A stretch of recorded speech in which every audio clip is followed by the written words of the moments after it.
Hi, good evening, good evening, good evening. Welcome to Boss Lady Live once again.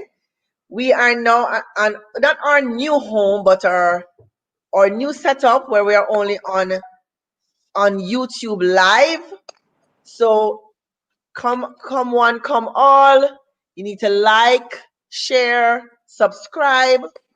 It's www.youtube.com/The Totally Meal. Going to give you a few minutes as usual to come on. Give you a few minutes.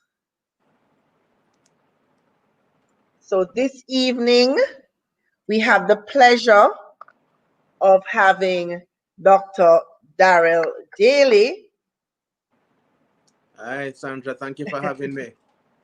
Yes. So I'm gonna introduce you in a short while, Doc. Okay.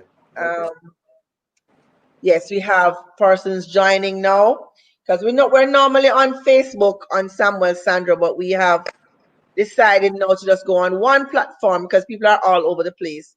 So we just want to have one platform and then now we post after. So friends, like and share, invite your friends to join us because it's going to be a very interesting conversation. I know nothing of vaginal rejuvenation. So I am so excited, Doc, to have you this evening. I've heard so much about you. Never heard about you before, but I'm hearing so much about you now that I've started advertising the show for tonight. And so I am just waiting with bated breath to get all the info from you. So we're what, 2 minutes? Yeah, 2 minutes in. So I'm gonna introduce our very special guest. Last week we had Dr. Astrid Batchelor, who gave us a lot of information on vaginal health, and we are continuing this week. This is a part two of vaginal health, but we are going more in depth with regards to vaginal rejuvenation. And so we're going to have a lot of questions for Dr. Daly later on. So let me first introduce Dr. Daly.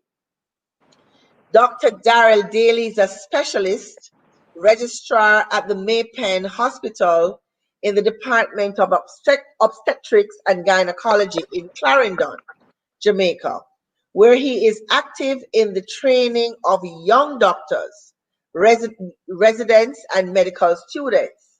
He is a director at the private women's facility Gynae Associates. He is a senior member of the European Society of Aesthetic Gynecology, a laser vaginal rejuvenation Institute of American Associates, and also a fellow of the American College of Obstetrics and Gynecology. He is the vice chairman of for the American Congress of Obstetrics and Gynecology, District 4. He is a frequent contributor to Jamaica Observer. He has gathered a lot of experience with both obstetric and gynecologic patients, having treated thousands of patients throughout his career, working at the University Hospital of the West Indies, Spanish Town Hospital, my mother's hospital, and the Maypen Hospital. He has a passion for empowering knowledge to women. I love that.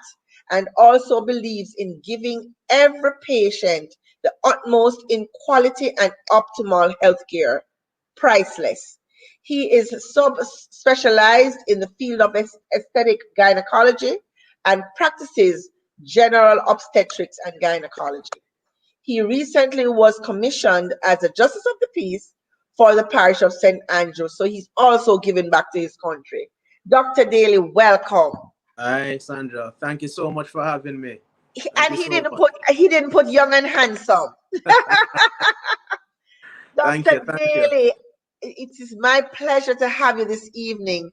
So let us start just by giving us an overview of what vaginal rejuvenation is before we get into it. Okay, well, or what it The entails. broad definition of vaginal rejuvenation is the enhancement of the function of the vagina and the genital structure. So Mhm. for all intents and purposes, vaginal rejuvenation deals with function. So we want to Okay. improve the function of the vagina. Right? That's the main thing. And we can cosmetic gynecology can go a little bit more detail, but vaginal rejuvenation deals with function alone. Really. Okay. And do you find that persons in Jamaica are aware of the fact that this is even available to them, the women? It's getting better. It's not where it should be. A lot of people are still ignorant to the topic. It's still considered taboo, and it really isn't. But it's it's getting there. It's not where I would like it to be, but Mhm. it's getting there. I'm happy to be one of the forerunners The pioneers, yes. in Hmm. pushing it to where it's supposed to be. I don't like to say pioneer, but yeah. Because it's there long before you, but Yeah, many you're were one of the before young me, but pushers. I'm trying to make it. I'm trying to make it as more well known as possible. Not only in Jamaica, for the region as well. Oh, awesome. Awesome. All right. So give us some of the general reasons why someone would need vaginal rejuvenation. Well, as I said, function. If we think about the function of the vagina, the main function of the vagina is sexual gratification, right? Hmm. So that when anybody hears vaginal rejuvenation, that's the first thing to think about. Well, Increase in I thought sexual. it was when I heard vaginal rejuvenation, I thought it was okay. I had a few children, and things are not Where, so I want to get things fixed. and you're right, that's the general consensus of what it is. So essentially, how I'd like to say it is vaginal rejuvenation has two arms. It has a surgical arm Hmm. and it has a non-surgical arm. And Hmm. remember, what we're trying to do is increase or improve the function of the not only the vagina but also the female genital structure. So the female genital structures, the vagina, the urethra, that's the tube that carries urine from the bladder to outside, the Right. bladder, the rectum, all of those are the genital structures because all of them surround the vagina, Yes. right? So patients or women can present with, for example, a decrease in sexual gratification. So after, and it's quite common after they'll come to me and say, "Boy, Dr. Daly, after the last child, sex just feels different. I'm not enjoying it how I used to. It just feels different. It feels odd." They may also complain about when they laugh or cough, urine may leak out. That's what we call stress Right. incontinence. So the Right. bladder neck is not as stable as it should be. So instead of being stable and in one position, it's moving all over the place. So whenever you laugh and cough and pressure is exerted on the bladder, instead of it sealing off, it's all over the place and urine will leak out, which is not normal. It can be very embarrassing for some women. Right. It can be very embarrassing. And they may also complain of a decrease in libido as well. Yes. The everything is kind of tied into all those structures as well. Yes. Well, I for let's say for those of us who have not had kids, but is not necessarily being gratified sexually. We may not know it's something that needs fixing. How would we?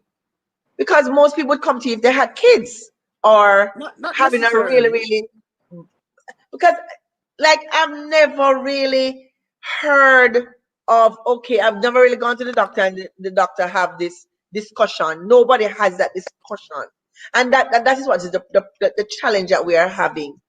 It, it, And it, this is one of the reasons why I have this program, because persons are not having the discussion about, okay, I'm not being sexually gratified, so there are certain things that can be done. The doctors don't rarely have that discussion with you.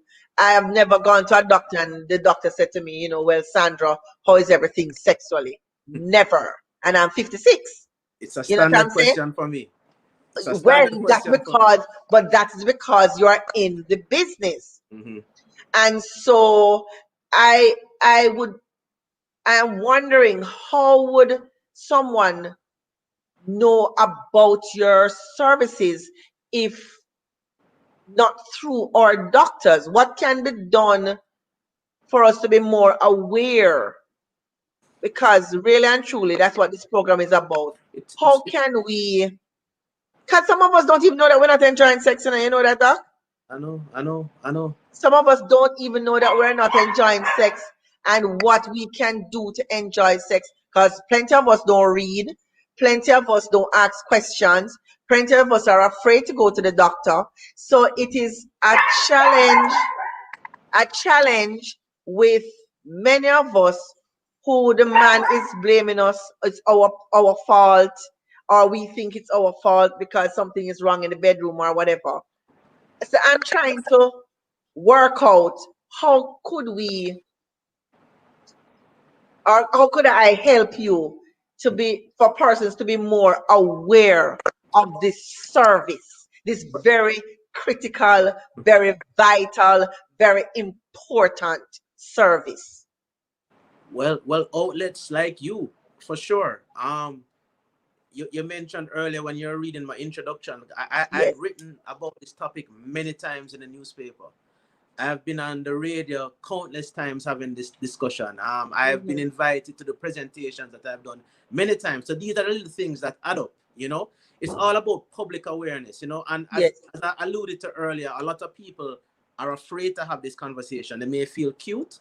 They yes, may feel it's not something that needs to be discussed, especially if a man is having this conversation with a female, you know, like a male gynecologist. I mean, some women yes, prefer to have this conversation with a female gynecologist. But the thing yes, is, you have to learn how to break the ice, and you have to learn to let women know that, look, this doesn't affect everybody, but right. it can, you know. And if it affects you, there are options. You don't have to live in a cave. You don't have to live under the sheet, being embarrassed, and it can be rectified, you know. So Right. it's mediums like this, Sandra, that help. I mean, one day, just like, I mean, it will get there, you know. But again, vaginal rejuvenation, a lot of people don't really even want to mention the word vagina because they think it's a bad word still, you know. True, People true. don't even want to say that, you know. It's a bad Yes, word. Don't say that word. It's a bad word, you know. Like my little son, I encourage him to be comfortable with the word, you know. right. Every time you say it's a bad word, I say it's not a bad word. You know, it's not a bad word. It's not a bad So, word. You so can say it. how do we involve the men in this conversation, Doc? Ah, boy, it's Because hard. It's how do hard we in a even society like convince our Jamaica. lovers that we even need this? It's That's well. another thing. Can I be honest with you? Can I be honest with Yes, you? I focus on the women alone. To be honest, the men are the bonus because the women are the one. I like when a woman comes to me and tell me all her problems, yes. regardless of the relationship she has with her spouse. So like Yeah, I but love the Doc, patient. you know, I like but you know it's a challenge though. I know, You know but it's a challenge for me to come. All right, let's say I'm having an issue, and my significant other is not. It's like, what you mean? What you mean you're having a problem? Because some men dark, you know, you don't have to tell me. We know. plenty men dark, you We know. know. So And when you're ignorant going to and ego. say ego, exactly. So when you're going to say, you have to go to the doctor because I'm not feeling sexually gratified, right away him start thinking that is something, wrong with him, or you're complaining about what he's doing, or he's not satisfying you. And so most women may not come forward. And so that's why I'm thinking, how can we involve the men so that it is easier, and and I only deal with men because I don't think you know me either, but I have a company called Totally Male. I know of you. I know of All you. right, so I'm working on you on becoming a customer trainer, so All right, no I'm gonna problem. find out why you're not a customer, because I have all the wonderful men and you fit that bill. But All right. that's for I will another be that's there. for I will be another there. time. I will be there. Right? But I like to bring them the information because they call my place university because it's all women taking care of men. So, we have excellent conversations. So, this is one of the reasons why even this boss lady life came up, because they don't like to go to the doctor, they don't like to seek information. When you do bring them the information, they are so happy to get it, but they are shy about seeking it. That is one of the main things. But many live in ignorance because they don't read and they don't put themselves out there to get the information. And so many women are suffering silently based on my conversation with some of the women. So I think really and truly the men need to get involved in the conversation because it really has nothing to do with them. It has to do with the woman, whatever the situation is, whether it is because she had many children or from day one something was wrong or whatever. Something can be the issue, you know? So this is I'm so happy to be having this conversation. Marsha Ann says, Dr. Daly, I commend you on your passion and the awareness you share on social media. Thank you, Marsha Ann. I appreciate that. I make it my duty to educate, and I am passionate about what I do. Awesome. And Patricia says, and if they only know how fabulous the vagina is. Resilient organ. Very resilient. Resilient organ. All right, so can you just give us, let us know like some of the surgeries that All right, can be done? All right, let me just we kind of let's go back a little bit. Right. So yes, let's go back right. a little bit. Let's go Right. back a little bit before we need to understand the physiology. Right. So the pelvic floor, so the pelvis, yes, is a group of muscles and it has certain organs in them, right? The organs right. that you guys are familiar with, the vagina, the uterus, the fallopian tubes, the ovary, the rectum, and the bladder, right? Those are the pelvic organs, and they're all supported by a group of muscles. The main muscle being the levator ani muscle, right? The what? So, levator ani muscle. Okay. Right? Okay, so the description I like, or the analogy I like to use, imagine you have a hammock, right? And the hammock yes. is on the 2 poles, and imagine the weight in the hammock is getting heavier and heavier. What is going to happen? The hammock is going to sink and continue to sink and balloon down. Right. It's the same thing in the pelvic floor. As you get older, and I have to stress this, it does not happen to everybody. There's a combination of genetic factors, ethnicity, and your risk factors, obesity. There's a whole heap of things, but some women are more prone to pelvic trauma than others. So as you get older, the muscles naturally get weaker. The more children you have, the more vaginal deliveries you have, the heavier the children are. If you have any underlying connective tissue disorders, as I mentioned before, obesity, these factors can cause the pelvic floor to become weakened, right? And what patients can complain about are, the main one is a loss of sexual gratification, because sexual gratification is directly related to frictional forces. If there's no friction, you're not going to enjoy sex. So the terminology that we use is pelvic relaxation. Yes. Right? Pelvic relaxation or vaginal relaxation when it comes to the vagina. Sorry. Another point. So with regards to the anatomy, I like to use analogies because I find patients can relate to it. Right. So the picture, you have a hamburger. You have 2 pieces of bread and you have the patty in between. Yes. Consider the patty the vagina, and one bread on top, that's the bladder, and the other bread on the bottom, that's the rectum. Right? Yes. So what can happen? Sometimes the pelvic floor muscles can become so weak that the bladder can actually balloon into the vagina, almost like a hernia.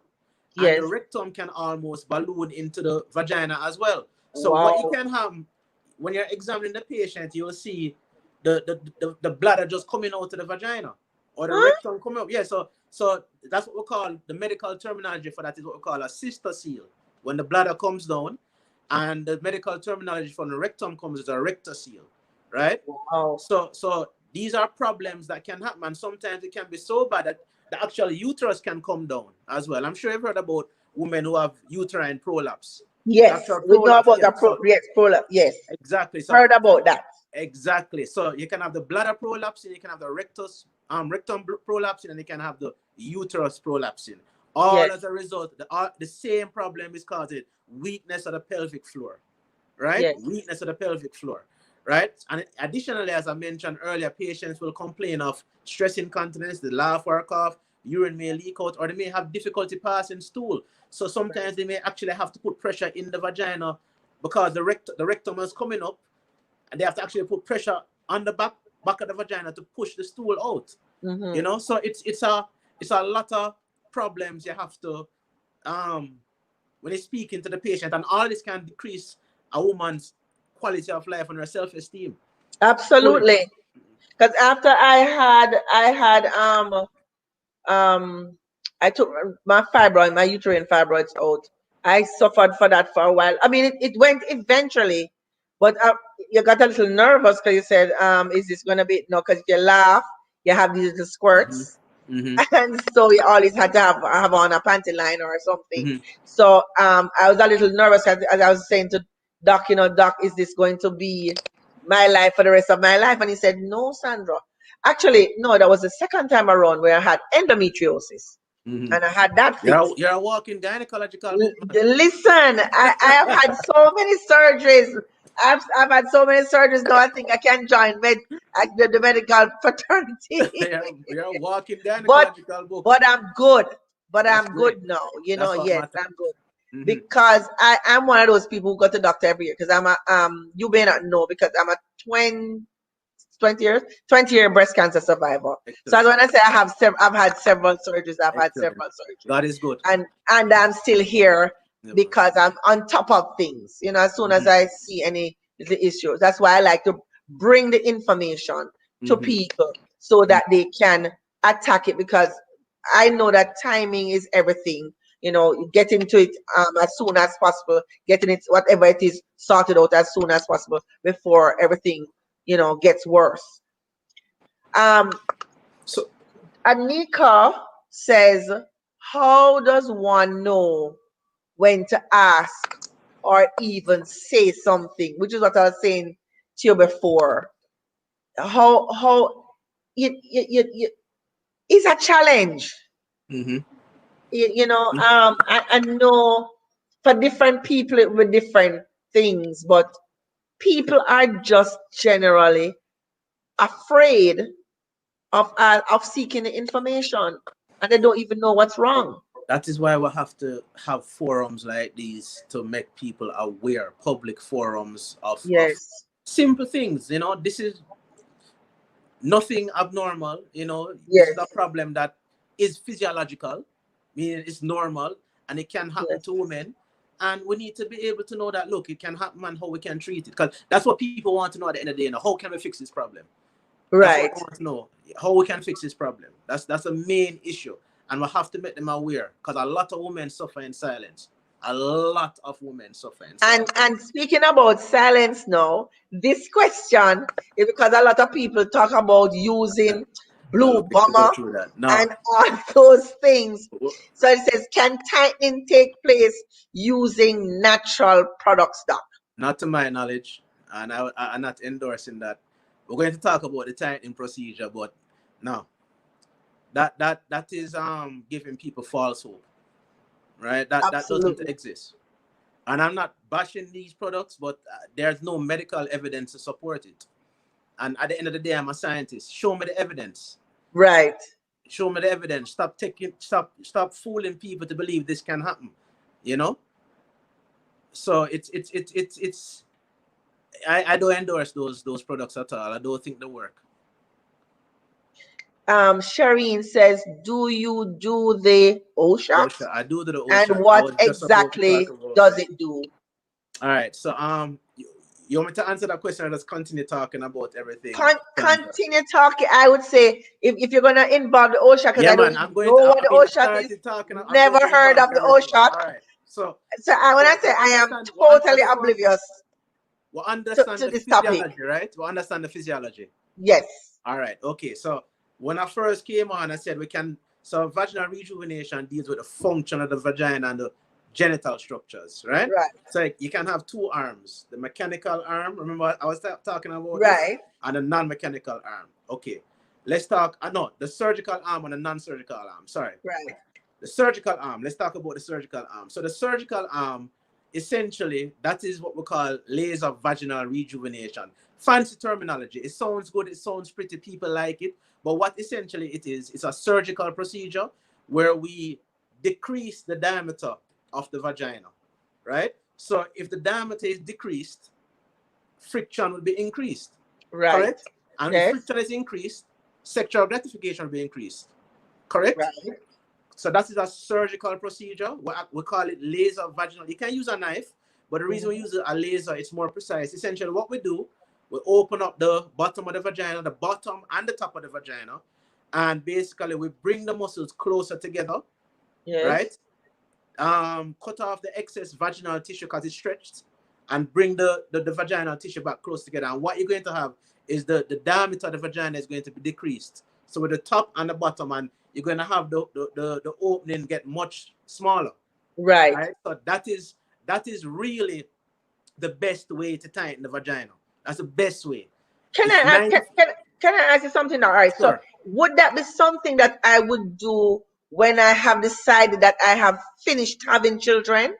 Is Well, that because if I'm gonna do that, then have children again, am I not going very to good open up question, back the Sandra. space? Very good question. If you do that procedure, you have to know that, because if you don't, you can have children, but we're going to recommend you do a C-section, because if you have a vaginal delivery, all that work that was done, you're going to undo it. Right. You understand? So all that Yes. work you do, you're going to undo it. So, like I said, when a patient comes to me, I always ask this question: do you enjoy intercourse? Right? And then if a woman enjoys intercourse at the climax, I leave them alone. I may examine them and think otherwise, but if they're okay, leave them alone, unless they insist that they want to do this surgery. Right? But for the most part, once a woman is enjoying intercourse, and most women, you know this, most women know how to, but as you get older, Right. you know exactly what to tell your partner to do to make you feel how you want to feel. Right? But some all right, some of us, doc, don't necessarily have an orgasm. Yeah. We're going to talk about the orgasm too. Okay, because I was gonna say it's not necessarily having intercourse more than having stimulation through the clitoral stimulation. Yeah. So that is another Well, some women don't question. orgasm, you know. Some women don't orgasm, but some women enjoy intercourse. You don't have to not enjoy intercourse if you don't orgasm. You understand? You don't have to Some women, arrive. some women enjoy intercourse without orgasm. Okay. Right? I date, and some women will have it. It's very difficult for them to have an orgasm. Very, very difficult. Right? But True. that doesn't defeat the purpose that they're not enjoying the act. But is it that they can't orgasm, or is it that they have not discovered how they can achieve an orgasm? It's a Because combination some of people those. can achieve an orgasm when they're actually having the penile Penetration. penetration versus The the clitoral clitoral stimulation. Yeah. I think it's a combination of the fact. I think when it comes to what you're talking about is anorgasmia. That's the inability to orgasm. It's And multifaceted. is that AN orgasmia? anorgasmia. Yeah, that's the inability to orgasm, Never and heard of that. it's multifaceted, right? Okay. A big part of it is your emotional connection with your partner as well. You True know, that. so when I'm speaking to my patients, and I like when the partner is there as well, I can get an idea or the vibe, the kind of relationship they have, because a lot of times it may not be a physical problem, it can be an emotional problem, right? Yes. And you're coming to me in vain. So I can identify these problems, and I work very closely with Dr. Karen Carpenter. I don't know if you know her. Yes. Yeah, so I do. I will send patients or couples to her after I've examined you and I believe this is not a physical problem. Yes. Right? And then she will give me her assessment. She does her evaluation and her treatment, and then a lot of times I don't have to do anything. So a big part of it is trying to find out what the problem is. Why are you not? And then you can say, is it a physical problem? That is when the gynecological aspect comes in now. That's when I have to examine, make sure there's nothing abnormal. Is there any issue of endometriosis? Is there anything abnormally wrong with the vaginal cavity? And then you have to get into the history as well, you know, and then we're going to talk about the O shot coming up right now, you know. Right. So that's essentially it. But it is multifaceted, and it's not just about, you have to have a multidisciplinary approach, and you have to think widely when you're assessing the patient who has anorgasm. It's a very difficult topic, and a lot of gynecologists like to walk away from it. It's very difficult. Is it something that you would identify earlier or later, or is it caused by something? Could it be caused by, like, let's say, trauma? Is Of it a course. mental Oh, thing or is it a physical thing? definitely. It could be, suppose that patient was raped before. She may be afraid to Right, have sex and she's not enjoying sex, you know. right. It's so that is when that's when the history comes in. You have to speak to the patient, you have to Get elicit you. a lot of questions. So that is where I always tell patients, doctors are detectives, eh? We're trying to Yes, solve the crime, whatever the crime is, and yes, we get different clues. One clue is yes, talking to you. One clue is yes, examining you. One clue is sending you for investigations, and then we can put all the clues together and we can solve the crime and yes. solve the problem. So that is my goal, to try and solve the problem. If I don't know how to do it, I must can know somebody who can do it. Absolutely. All right. There's a question. Who decides that tightening is required? Good The question. man or the woman? But as I Or said, is that not organs compatible in are terms not of. compatible in terms of size? Well, as I said, as a gynecologist, I deal with the female, and women are very, once a woman is comfortable with you, she'll explain exactly what is happening. So Yes, I don't like when a patient comes to me and say my husband semi loose for all yes. intents and purposes. I don't like that. Purposes. I don't Right. like that. I like, do you enjoy sex? Right? The biggest thing I don't like when women come in and they want to do this for them husband. Right. I want you to do it for Thank you, you. Doc. I Thank want you. you to do it for you, not for your Absolutely. husband. For you. Absolutely. For And that's you. why I said sometimes women don't even know that they're not enjoying the sex because they're not doing it for themselves. Exactly. Especially they you have to Talk about educate. things, Doc. Talk about I things. don't I no, but like that no, but a lot. especially Jamaican women, you know, Yes. especially Jamaican, where they're so, and it's no fault of ours, it's just our culture where they are submissive women by And they're nature. socialized to please their men rather than That, please themselves. thank you so much. You took the words right out of my mouth. You Yep. know, so they believe in more satisfying the man than satisfying themselves. Mm-hmm. They put their man first before they put themselves first in Mm-hmm. everything, even the bedroom. Mm-hmm. You know, even Yes. everything. So my job, I'm not saying don't put your man first, you know, but I'm Right. saying look into yourself and you find out if there's anything wrong with you in that Mm-hmm. department, and know your options and know your what is available to you. Right. You know, so Absolutely.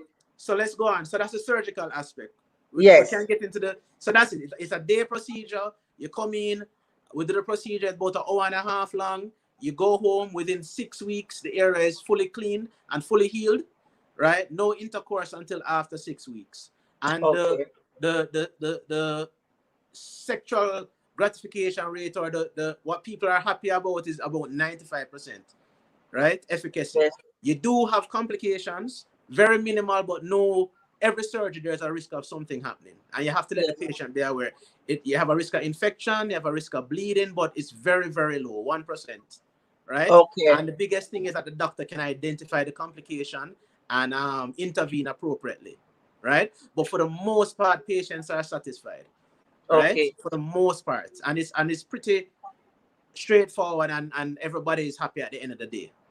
Lovely. So along with the tightening of the vagina, what about increasing the sensitivity of the Well, clitoris? Is that also we're going to talk about that in, okay? so we're still dealing with the surgery, right? Okay, go So, on. and Okay. the surgery we can also fix, when they work on the top of the vagina, we can also fix that incontinence problem as well, because we Okay. strengthen the bladder neck, right? So Yes. so theoretically, if the diameter is decreased, it should have more sensitivity because Yes. there's more friction. So Yes. along that line, that part is where, but the surgery doesn't deal with anything about the clitoris at all, right? Okay. So Mm-hmm. we can go. I'm going to talk about the other part, and I normally combine the two of them, right? Right. So that's the surgical arm. That's laser vaginal rejuvenation, decreasing the diameter of the vagina and fixing the top and bottom of the anterior and posterior vaginal wall. And So what about the labia? What you call it, majora? that's completely different That now, is a Sandra. That is, different thing so that is altogether that is again. that is That is that's aesthetics. not vaginal rejuvenation. That's cosmetic gynecology. That's another aspect Okay, of get you, cosmetic. get So you, that's the get aesthetic you. part. We're dealing with the Okay, function now, right? So okay, that's different. We can talk about that, but that is yes, different. I don't want us divert too much. okay. So that's the surgical arm. So the non-surgical arm now, it can be two arms. It can be mechanical or non-mechanical, right? Okay. Let's talk about the non-mechanical arm, the O shot, right? So the O shot or the orgasm shot. So what the O shot is, there are some in your blood, there are different components of your blood. And one of the most important parts of, or one of the most important components of the blood is something that we call platelets, right? Yes. So platelets, I don't know if you've heard about them before, but platelets are very important. When you get a cut, when you get a infection to your skin, the platelets are the first thing that goes there, and they Right. are rich in healing properties, right? I always, when I Right. explain to patients, I don't know if you know Wolverine, the X-Man, the comic. Yes. He could heal himself quickly, and Yes. I assume he had a lot of rich platelets. When Right. he got a cut, his hand healed same time. So Right. the platelets is what rushes the point of injury and starts the repair immediately. Yes. So Yes. so it's been known for a while that we could take platelets from ourselves and put into different areas to get an enhanced reaction. The orthopedic surgeons were using it a lot. So they would Right. take platelets and they would inject it into the joints to make the joints heal much quicker and faster. And they found the results were very, very good. So this smart guy, he's an emergency medicine doctor in America called Dr. Charles Runnels. He said, I wonder what would happen if I put this in the vagina. Right? So essentially what he did, he took off the blood, we spin it off, we separate the platelets, and we get what we call platelet-rich plasma. So we take the patient's blood, spin it off, add different components to it, and we have very rich plasma, rich in platelets. And what he did, he injected it into the clitoris, and he injected it into the anterior vaginal wall right underneath the bladder. And what he found is that women had an increase in libido, increase in sensitivity, increase in treating stress incontinence, right? Those three things. So, and women who couldn't orgasm before can now orgasm, and women who could orgasm before, their orgasms were intensified. Wow. Very smart guy. Millionaire, Wow. right? And that is something that you offer, Doc? Oh, definitely. I do it. Okay. I do And it. that's called the O That's shot. called the orgasm shot or the O shot. So that's a non-surgical arm. So a lot of times I will come. So after I do the vaginal rejuvenation surgery, I will do the O shot same time. Okay. So you're getting that aspect at the same time. So like I put it like a combo deal. So you get it at the same time. 2 for 1 combo. 2 for 1. 2 for I 1 like combo. that. Yeah. So you're This getting is that. very You're getting that combination. interesting. Yeah. I had no idea. And it works. It works. Wow. It works. So that's the non-mechanical arm for the non-surgical, right? So we have the mechanical arm now. So same principle, but different modality, right? Yes. So what we're doing in the mechanical arm is that we're using heat energy to force the collagen. Because remember, skin has collagen. Collagen is everywhere. Right. In our skin, in our face, everywhere. Collagen is in the vagina as well, and in the pelvic floor. So what we're doing, we're forcing the muscles in the pelvic floor to regenerate themselves using heat. Right? So it's like you've done an ultrasound before. It's the same thing, an ultrasound probe. We put it into the vagina, and it releases energy, and it just rotates around. So we do the top of the vagina, the middle of the vagina, and the outside of the vagina. And it's going, I have 2 probes, one at deep depth and one a little shallower. So you're going deep into the tissues and shallower. 25 minutes. Quick procedure. It uses ultrasound energy, right?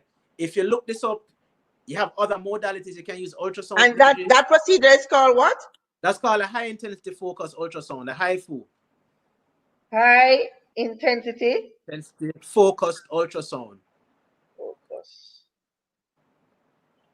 Okay. But and this is also to increase sensitivity and orgasm. Definitely. So if you look it up though, there are other modalities. You can use a laser. There's a different laser, not the one that we use in the surgery, but same thing. It's a laser that is emitted from a probe in the vagina, and you can use radio frequency. All in the same thing. Energy-based devices to break down the the collagen in the vagina. But the one I have is the HIFU, right? So what I have found with my experience, I've been doing it for about 3 years now. Like I said, no, I had a lot of this is self-taught, like the HIFU, because it's new technology. So I had to have a few patients who are willing to come on board with me to try it out. And I found that before I started doing the O-shot, because I just started doing the O-shot about a year and a half ago. Yes. But before, when I was using a HIFU alone, I got very good results with the treatment of stress incontinence, the treatment of recurrent vaginosis, like women who have recurrent yeast infections all the time. The treatment of dryness, vaginal dryness. And it's basically the same thing that the O-shot does, but without doing the O-shot, right? Basically the same thing. And so at the bottom of the list, women would admit that there's an increase in sexual gratification. I found in my experience, if you want to tighten your vagina, don't do the HIFU, because you may be disappointed. The HIFU works well for everything else. But strange enough, the women who come with other problems and you do the HIFU, they'll say, boy, the sex turn up more, Okay. So yes. But I don't push it as tightening. If you want to tighten your vagina, I don't recommend it. Everything else. So what I have done though, I've combined the O-shot and the HIFU. And I have branded that as high optimum. So I do the two of them together. I wanted the women out there hearing that you don't have to suffer silently. They are solutions to every problem. Almost. Yes. Right? So this is very interesting. Doc, we have so much questions piling up. But I couldn't stop you because this is such awesome news for me. The dermatologists have been using the platelets in the face too. They use it in the face, like to Yeah, but the priority is never put on sexual gratification for women, and we know that. It's put on everything else. How your body look, how your curves. Everybody will spend any amount of money to do their stomach and their hips, because that's what's been the thing these days. Everybody's been doing flat belly, boobs, and bottom. The guy who trained with Dr. David Matlock, the guy who came up with laser vaginal rejuvenation in Los Angeles, he always said that women, everything on so think of a cake, the icing and everything. Look how amazing the cake looks. But when they cut open that slice of cake, people forget that part. And that part is the part that you need to concentrate on. And that's absolutely. The that's texture, he always said that. The texture and the taste. That's right. Okay, so let's just take some of the questions, because I know, they're burning up. All right. So,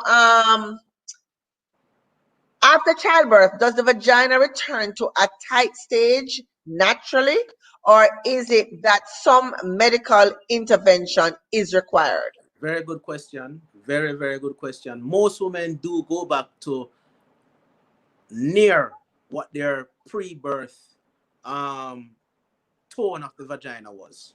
Most, right? But not all, right? Not all. But as I said earlier, you will know.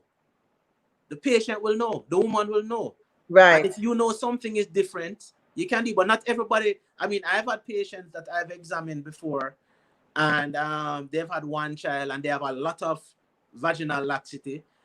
And then I'd examine another patient that have had one child, and their tone is crazy. So it different strokes for different folks, and all. Does exercise make a difference? All right, okay, good question. Like a Kegel exercises and stuff. Kegels will help. You know what Kegels were originally intended for? Dr. Arnold Kegel, he was a German gynecologist, and he found out that women who had stress incontinence, when they did Kegel exercises, it helped it. And then some women would say that it increased their sexual gratification. So I have found that Kegels will work if you have mild relaxation. And Kegels is good because it can keep it in tone with when you're having intercourse and your partner and all of that. But in terms of tightening the vagina, mildly. You have to have mild relaxation. If you have severe, it's not gonna work. Picture this: you have this big muscle that is very destroyed, and you're trying to do the Kegels, and the muscle is so destroyed, it's not gonna work. You know, Right. so it can work in some women, but not all. You know, it Okay. can work in some women, but not all. All right. And So some women don't need to do anything at all as well. okay. So yeah, we talk about tightening. What about making it less deep? Well, this is what I'm interpreting this question to me. So, is it possible that a vagina is shallow, for want of a better term? I suppose, Okay. some people say the vagina is deep versus shallow. So some men Good. may I feel mean, like they're small. that's a good question. That's a good question. The vagina is a muscle and it can stretch, Yes. right? It can do it can stretch, and some women do have a longer vagina than others, but for the most part, everybody is around the same, right? But it can it's a very, as I said, resilient and dynamic organ, right? It can do amazing things because that's how God made it. God intended it for sexual intercourse and for childbirth. That's the Right. purpose of the vagina, the function of the vagina. So Right. it's very resilient, and it can. Some women do have longer vaginas than others. Some Yes. have shorter ones, and you have some women who don't even develop a vagina properly because of embryological abnormalities that they had when they're developing. But Right. some women do have a longer, but for the most part, most vaginas can tolerate sexual intercourse and childbirth Okay. So all right. So when with the average size partner. I was about to The say, average so size let's partner. say this person is particular, because I have heard of men having to get rings on their penises Mhm. because the woman is suffering from pain. Now, last week Astrid said sexual intercourse should not be painful.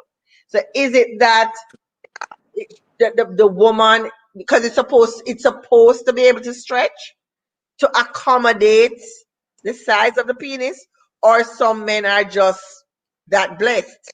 I mean, when you have, again, we're being very dynamic now because when a Right. woman comes, because painful sex or dyspareunia is a different topic all by itself.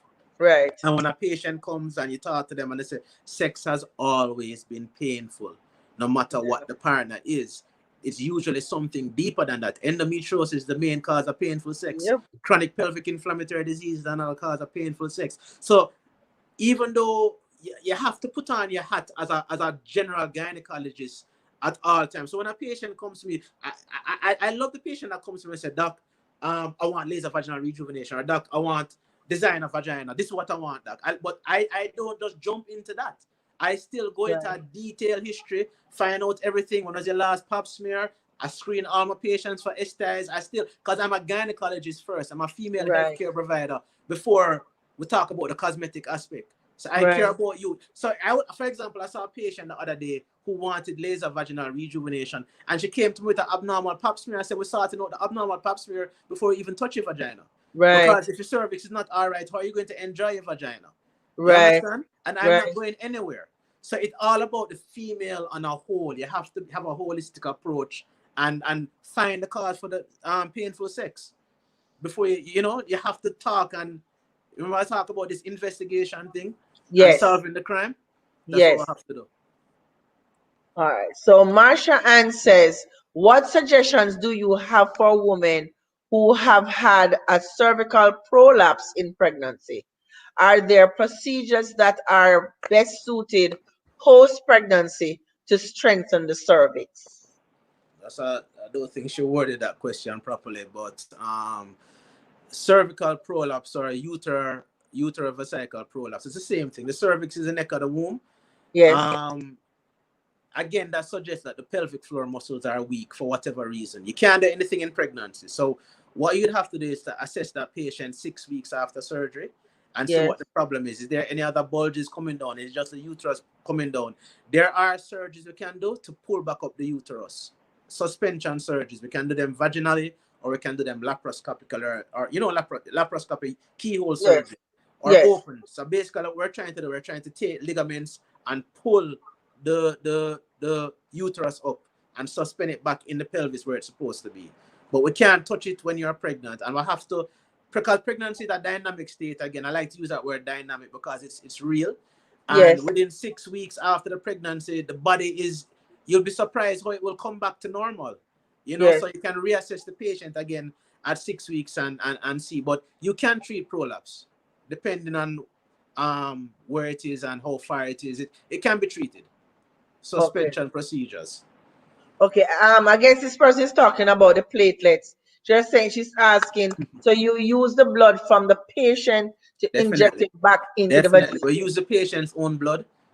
So we take the patient's blood, we spin off the blood. All right, so a lot of people don't know this. When you do blood tests and you go Yes. to and the blood goes to the lab, the blood is spun off. Because a lot of the blood tests you have to get a certain part of the blood, mainly the plasma, right? That is Right. what, or the serum. That is what patients want. That's what the labs want to do a lot of the tests for. So a lot Okay. of times, so it's the same thing. The same machine that the labs use is the same one we use. So you come, we take off your blood, 2 test tubes, put it in the machine, we spin it off. When the blood is separated, we take off the platelet poor plasma. We spin it off again, right? And we pour it off, and we pour off the buffy coat, and we add some calcium chloride and mix it up and pull it up, and we're ready to go. Ready to go. So you use your own blood. Use your own blood, and we inject it. Surprise, nobody don't ask me about the pain yet. Is it a painful? Let me ask. Is it a painful procedure? It depends on your pain threshold. For the most part, it may be a little uncomfortable. I did one yesterday, and Saturday, she tolerated it very well, very well. And so, and the healing process is how No, we're long? talking about the O-shot here. So, Yes, but so there is no healing process. You the can have next day, start have sex symptoms. No, definitely not. I'd say wait at least 2 days after the O-shot. Right, 2 days at least after. 2 days. And the same thing for the HIFU. I recommend at least 2 to 3 days. Don't have sex immediately. Even though they promote it like you can, I still think you should just wait a while, and then you can try it. But even if it's slightly uncomfortable, doc, then it would be worth it if it is going to increase your whole sexual experience. There are ways that I try to make it less uncomfortable. I'll use a numbing cream first, because the most painful shot is the clitoral injection. You know, the vagina part not bad. The clitoral injection is, because remember that's a high concentration of nerve endings. You know, very sensitive organ. So what I will normally do, because I normally, as I said, I combine the HIFU and the O-shot. So I'll be doing the HIFU, and when I start the HIFU, I'll put the numbing agent on the clitoris. And by the time I finish a HIFU, I'll put some ice on it. I have an assistant helping me. Put ice on it, numb it some more, and I just give some more local anesthetic. So I inject it with more numbing agent. So by the time I come to inject, you don't feel a thing. Okay. You don't feel a thing. You don't feel a thing. And it's such a quick procedure. You're not even going to realize it happens so fast. Okay. So quick. What does the O-shot cost, and can it be done without the rejuvenation surgery? Of course you can do it without rejuvenation surgery. I do it in office all the time. So normally I don't really like to talk about cost and Cost. Yeah, so that they can just call you. They can just call. That's a one-on-one. That's a one-on-one. What I can tell you is the ballpark. In the States, the O-shot costs about $1,500 US. And what I can say, I offer the HIFU and the O-shot for way less than that. So in the States alone, the O-shot is $1,500 US. And I am giving you 3 doses of HIFU and the O-shot for way less than that. Just, a lot of times patients like to pin it down to price, but let's just leave it at that. Call the office and you can get the information. It's very affordable. Very affordable. Okay. All right, great. All right.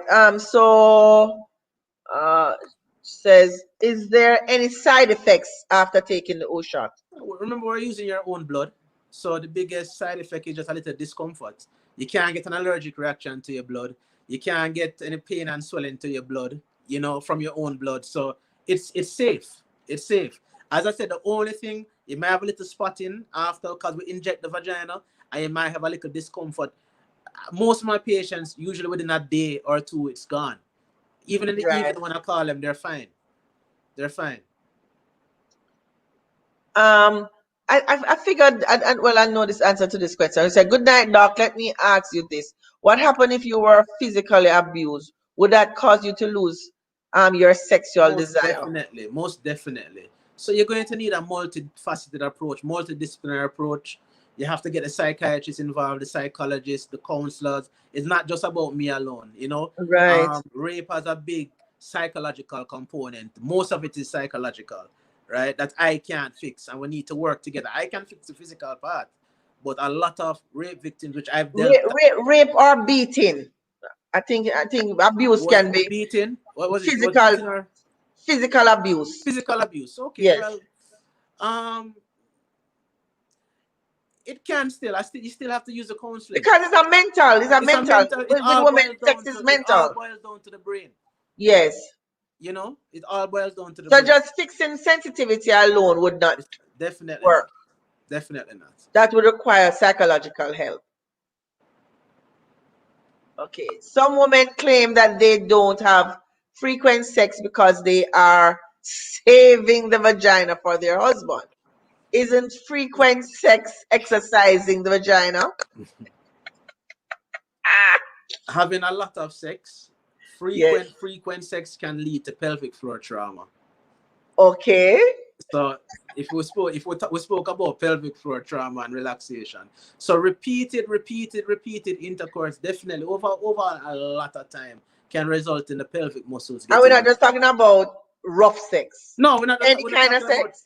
we're just talking about repeated intercourse over years, you know, can result in pelvic floor trauma. Can, and the muscles just like the muscles will get weaker after time. Nothing, no tone lasts forever, you know. Even after you do the surgery, right? It's going to be a certain. It's not going to be how it was when you just did the surgery. You understand? It's going So to stay that. what's it? Is there a lifespan?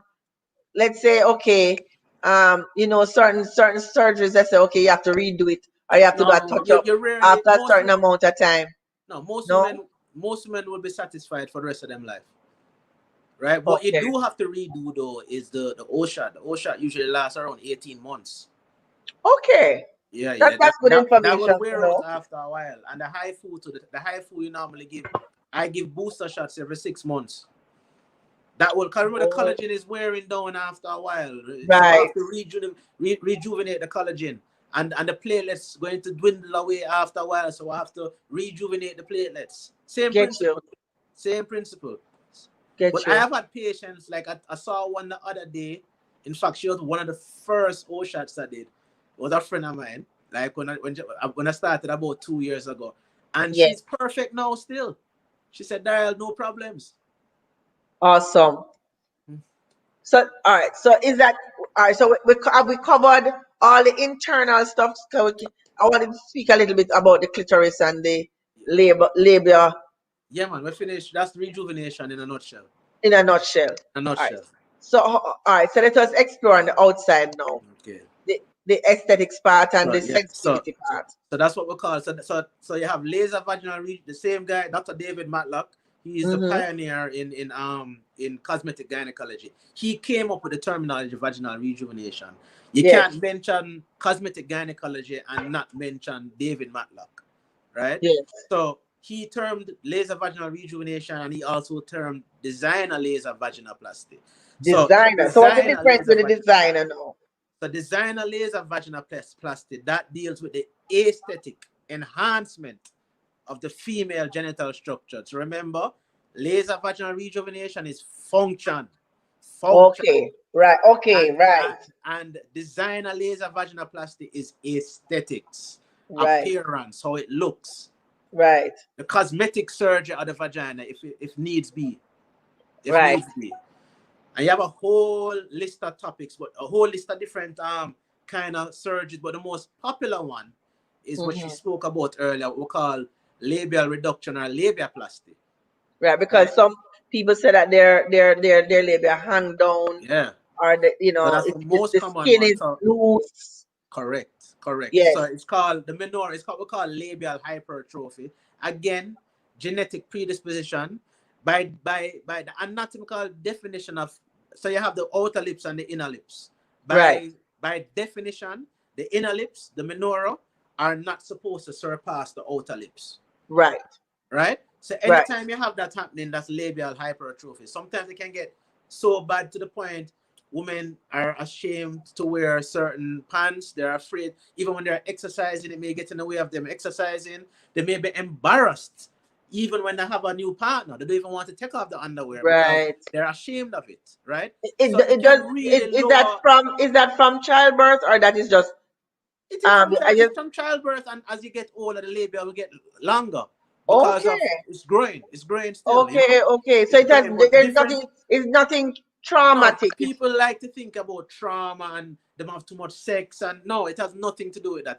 That is just how God made you, Okay. right? Some women don't have no problem with it, and some do have a problem with it, right? Yes. So again, that's the most popular one is what we call laser labial reduction.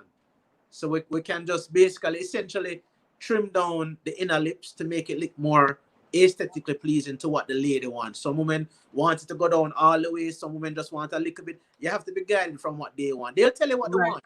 They'll come and show you, I want it to look like this. Right. And then you can combine it with the laser vaginal rejuvenation, which I do a lot. So patients will come, they want to tighten and they want to print up at the same time. Right. So And yes. Go yeah, ahead. see, you have other, like I said, you have a lot of procedures you can do there. You can do majora augmentation. You can put fat into the lips, the outer lips, to make them look more youthful, more perky. Plump it up. Plump it up. You can do what we call a suprapubic lift. You can actually lift up the whole, just like a facelift. Yes. You know, you lift up the whole genital structure on the outside. So again, giving that whole more youthful appearance. It all boils down to women want it to look as youthful as possible. You know, they want it to look What good in about their the opinion. sensitivity now of the clitoris? Well, Can you I mean, personally, improve I that? don't trouble anything. I don't personally. I mean, you have other surgeries. You can have this other one. You can do clitoral hood reduction. I don't personally. I don't trouble anything with the clitoris. Okay. I'm afraid. I am afraid of that organ. I respect it really well. I don't trouble it. It's to be respected. Some cosmetic gynecologists. What I will do though, I can trim the excess skin that hangs over the Right. clitoris. But I'm not going to roll back the clitoral hood. I'm not going to mess with that clitoral body. I'm not touching it. Right? I'm not touching it. Other people can. When women will come to me and say, "Oh, I read about clitoral hood reduction," I say, "I don't do that." You know why? I said because I respect the organ and I don't want to trouble it. I don't want to affect you, and then your sensitivity is gone, and it's my Goes. fault. You know, so I really don't mess with the clitoris that much. Some doctors do, but I don't. I don't personally. Personally. Okay. When it comes to menopause and the non-desire for sex, is there a corrective path? Yeah, man, the O shot. So I forgot to mention the O shot deals when you all right, you have something called a G shot and you have something called an O shot. All right. The G shot is All what right. now? So I'm going to tell you the difference between the two of them now. Yes. All right. So the G shot, that's a Grafenberg. That's a G. So we may be familiar with the G spot, the Grafenberg Yes. area, the Grafen. That's like along the top of the vagina, like 2/3, 1/3 in. You can actually feel it. It's a firm part of the vagina, right? So Yes. what you do essentially, you take something that we call hyaluronic acid. It's a bulking agent, and you Yes. inject it into the G spot. Again, Dr. Matlock came up with that procedure, and it lasts for 6 months. So so the whole thing is you're making the G spot more plump, more sensitive. So you'll get more stimulation. So the G shot is made for women who really don't have a problem with sexual function, right? Where the O shot, So so what if sexual, they don't have a problem with sexual function? Why are they doing it? because they want to have more orgasms. I see what you're saying. You understand? So Yes. the G shot is marketed for women who have no problem with their sexual function, and then you have women who have problems with their sexual function or sexual dysfunction. That's the whole arousal, plateau, orgasm, all of that. You know, there's something wrong with something along their path of sexual pleasure, Right. libido, orgasm. So that is when the O shot comes into play now, right? Okay. That is when the O shot comes into play. And a problem with the G shot is that the bulking agent can cause some scar tissue to the vagina. So that's why a lot of people are moving away from the G shot and just Okay. focus. In fact, what I do sometimes, I if I have extra PRP, I will inject the PRP into What is therapy, the please? platelet rich plasma. Sorry, the Oh, plasma, okay, okay, okay. the platelet Oh, rich plasma. okay. That I is will what. Yes. I will inject it into the G spot, but I usually don't have enough because I usually just have enough for the O shot. Just enough. If I have a little extra, I will put it into the G spot. Yes. You know? I had one patient who took off a lot of blood because she really wanted all the platelets in her G spot as well. I remember that one. Ooh, So I nice. gave her the O shot as well, and I took everything Yes. that I had. It's 5 cc. I took 5 cc's and I injected it into the O shot, into the G spot as well. In addition to her O shot that she got. I remember that one. Is there woman Viagra? O shot. What about tablets now to increase the sensitivity or to add to the sensitivity? Tablets. Uh, uh, well, I mean, that's You one of don't the only promote time. that. The only all right. You know. What I do know about and what I can talk about is the menopausal patient, and menopause is when the estrogen levels are decreased. So Mhm. you can give topical estrogen, or you can use um give patients extra estrogen. So what you're trying to do, the vagina is driven by estrogen. So if you give Right. more estrogen, theoretically you'll have more sensitivity. Theoretically you'll have more lubrication because the estrogen is nutrifying, is energizing the vaginal tissues, right? So you have vaginal pessaries you can use that have estrogen. You can take vaginal creams that have estrogen, and the last resort, which I'm not a fan of, is hormone replacement therapy. But it's not. Let us just talk about that menopause and dryness just a little bit, Mhm. because it's not all women Definitely. who are menopausal suffer from dryness. Correct. Correct. And so is it is it state of health? Is it hereditary? Is it what is the difference? One of those things, Sandra, we can't. One of those things we can't put a finger on, but we can. Some women have dryness and some don't. We just know how to treat it. You know, doctors, the old school doctors will say, even me too, try some lube. If that doesn't work, then we can start talk about the O shot, and we can start talk about the high food. You know, No, but my reason for asking is that if some people don't have it and some people have it, is it something that I can do to ensure that I don't have it? That's what I was kind of I asking. mean, I'm going to answer that question so broadly. Healthy Yeah, lifestyle, it's lifestyle. healthy Yeah, lifestyle, healthy lifestyle. You know, healthy lifestyle. and and I think I'm almost sure Exercise. exercise have a lot to do with it as well. Healthy lifestyle and exercise. Like, watch, if you're exercise, everything can be explained now. If you're Right. exercising more, if you're eating healthy, you're going to increase the blood supply to all areas of the body. The Get you. vagina has a very rich blood supply, right? Get you. So if you're increasing your blood supply to the cervix and the vagina, you can increase your sensitivity and your lubrication from that physiological point of view. You Right. know, so physiology, it all boils back down to physiology. You know, and it's not hard to understand if that can happen. Right. And definitely the more fit postmenopausal woman is the one who has a better sex life than the one who is unfit, in my experience interacting with patients. And does it make a difference if you are sexually active as an older woman versus someone who has sex every now and again, I mean, does that make a difference? I mean, your whole hormones working and all of that, does that have anything to do with it? It can have a difference. It can have a difference, but different strokes for different folks. It can definitely have a difference. I mean, I'm Okay. thinking of so many patients in my head right now that it just that little category you said, and you know, um, my advice is make sure you lubricate before because it's going to Right. be different. You know, it's going to be different, especially if you hadn't had intercourse for a while. I think right now Yes. about the 62-year-old girl who just had met a spouse, and she's actually afraid that the sex is going to hurt. That's what she, Right.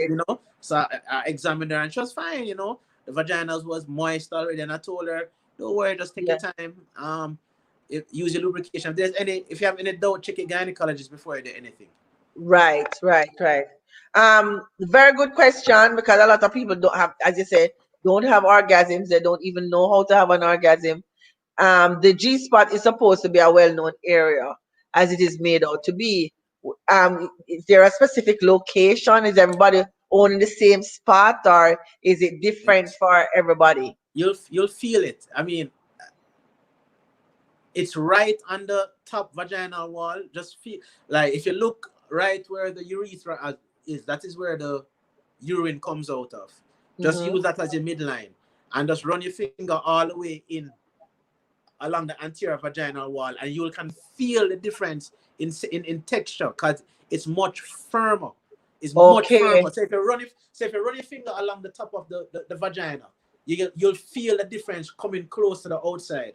You'll feel it, and that Okay. is the G spot. You can feel it. It's just another area of nerve endings, right? Some say it don't exist, but it definitely exists because you can feel it. You It can feel exists. it. it exists. You It can does feel it. exist. It's Yes. one third way in an anterior vaginal wall. Is there anything, Doc, that you haven't touched on that you really wanted to get out in this forum? I Because really, this is not a familiar area, so I don't even know I how to get mean, to the nitty it's. gritty. I mean, I think we have more or less touched on what I want women to Mhm. know. You know, Right. um, I still want So women to what do you know about. want men to know? I want men to just respect women and listen to what they are saying. Thank Listen, men, you. Jamaican men have a problem listening to women. Yes, Right? So you have to listen. And you have to listen when a woman is talking. Listen. absolutely. Because they're saying a lot of stuff. Yeah, man, she's too miserable. But listen to what she say. Listen to what she's saying. You'll be surprised if you open your ears. Again, it boils down to ego and ignorance. But you need to open up your ears and listen. And don't be afraid to listen to what your woman's saying and say, hey, wow. You're right. I may be Yes. wrong. You're right, You're right. A lot of and times. and and also that he has to ask her what her likes and dislikes are, because it's not Oh, necessarily the same as the female before. but Everything may Sandra, be it's going different. to take a long time for a couple to reach um Comfort that level. common grounds. Some couples can do it, and it's very good when a couple reach that part of the playing field when they're very open with each other. I think those are the relationships that thrive the most. You must Hmm. be open with your partner, open in the bedroom, open in just have an open relationship. Just free communication. Cause you don't want, as you mentioned earlier, you don't want to be the partner like when she's running to go to the doctor and the man don't know about it. You should have a Right. open. I say, boy, honey, the baby, since I have the baby, it feel a little different. It don't feel different to you. It don't feel Yes. different to you. It feel different to me. And I feel the way how I used to feel since Zachary born. Right. Yo, I was watching this podcast with Sandra and Dr. Daly. Come we link Dr. Daly and see what going on now.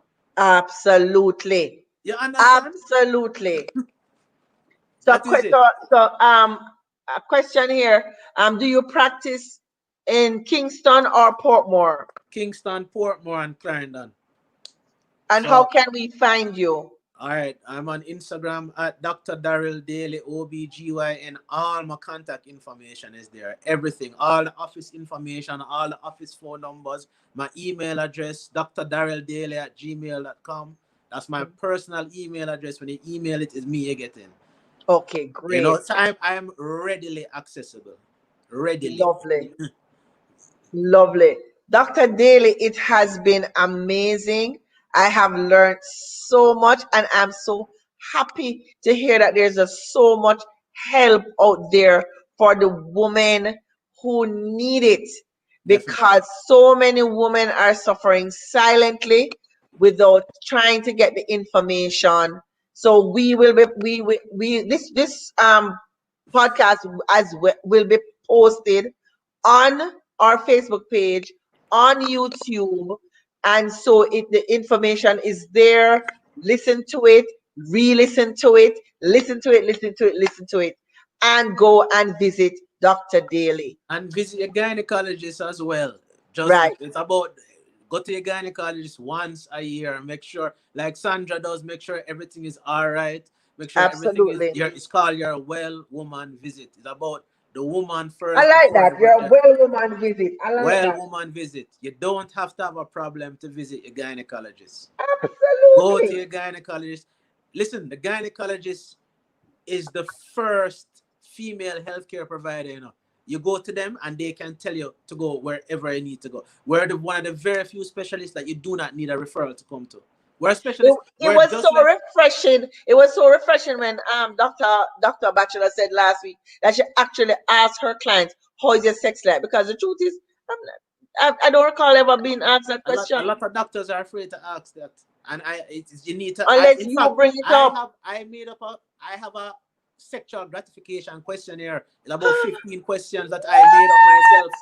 So at the end of those questionnaire, I can know if this is an emotional problem you're having, or is it a physical Right. problem you're having, or is it a combination of both. So and this is something I made up. I mean, I have different ones, but I just sat down and made That's this up. awesome, Doc. Just made Awesome, it up. awesome, awesome, awesome, And awesome. I ask everybody. I mean, if time is kind of running a little bit, because sometimes I can make the interview a little longer, and if time is again, Yes, but I mean, definitely the most of my patients I ask that questionnaire. Most of them. yes. Patricia says, and women shy away from asking for what she needs during sex. That is true True, too. true. But that's why we have to, we have to, first of all, ensure that our vagina is working perfectly well. That's the first thing Vaginal before. health, as Dr. Bachelor said last week, make sure it's healthy before you can rejuvenate it. Absolutely. Make sure the cervix is fine. Make sure there's Yes, no disease in there. Make sure everything is okay. Just put your health first before you do. absolutely. Vagina. As I tell all my patients all the time, the vagina can always fix, but your health can't.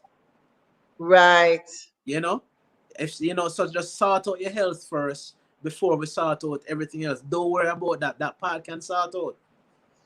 So you must make sure. So see, you hear the nuggets.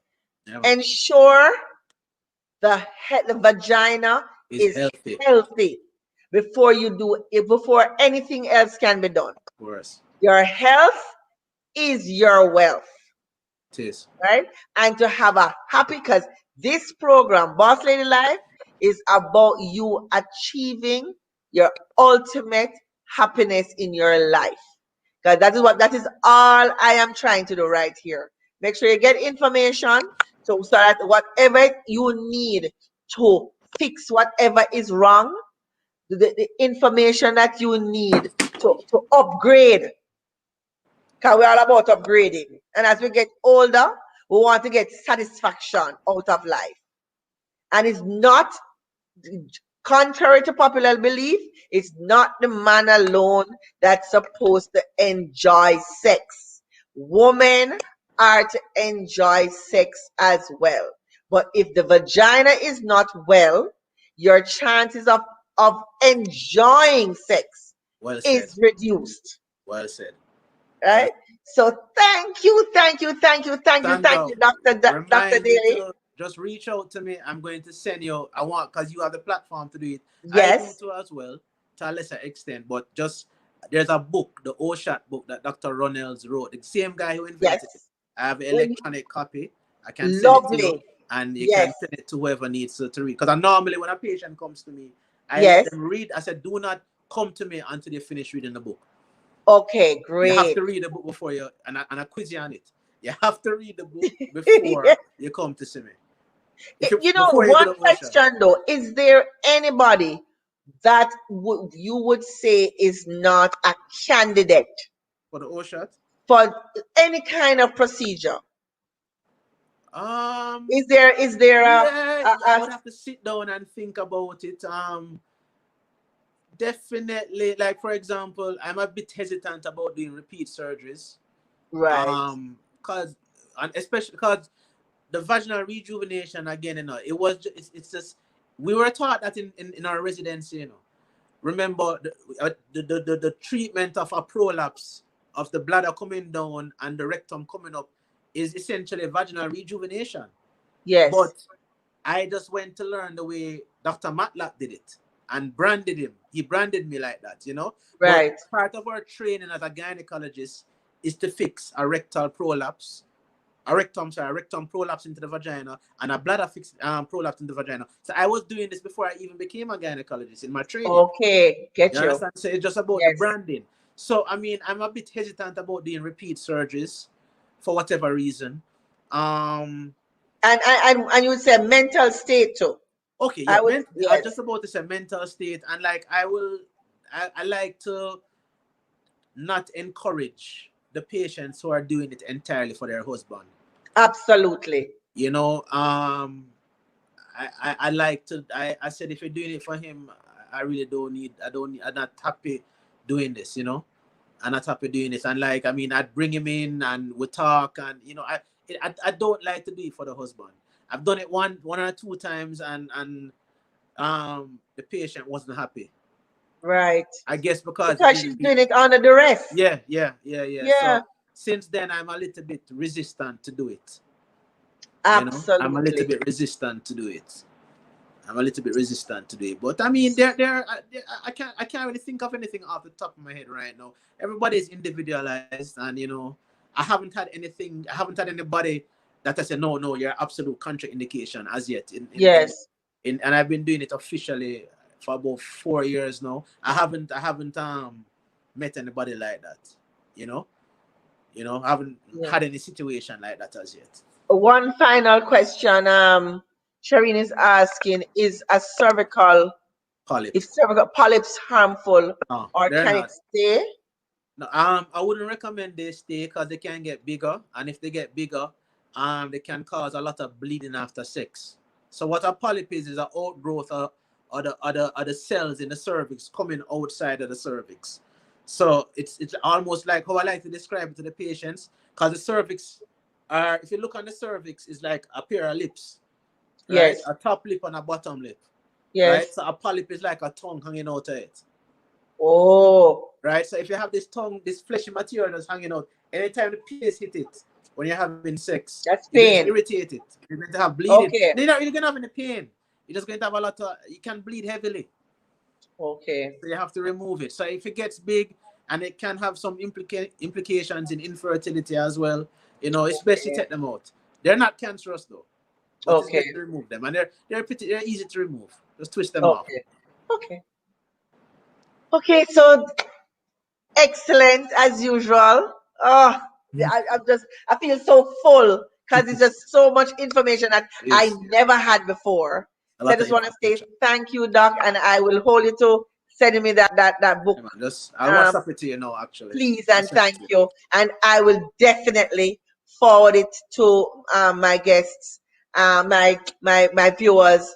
And I mean, it was amazing just to hear the fact that this is available to us in Jamaica. We don't have to take a plane to go anywhere. It's happening right here, And there are other doctors doing it as well. and there are other doctors that are doing it. But There are are a lot you of were doctors doing it but are too. you were dealing a doctor No dealing? problem. You were I dealing. know. I am so I I find a feel lot of people so are afraid. comfortable talking to you. You I made find a it lot of people so are you afraid made to it talk about. so you break it down that we could all understand, and we appreciate it. So once again, Boss Lady live delivered. And remember, next week it is on YouTube live only. I know it took a little while coming on because we just switched over this evening, But we will repost as usual on Samuel Sandra and on Totally Male Spa Facebook pages, so that you can who didn't hear can get information. But next week it's on YouTube Live alone, and it's www.youtube.com/the Totally Male. Thanks, Doc. No problem. Thank you for Have a having good me. evening. You too. Thank you so much. I really My pleasure. appreciate it.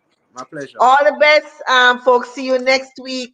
Next week we have Marlon Bainbridge, and we will be talking about healthy lifestyle, working out, getting the body you deserve.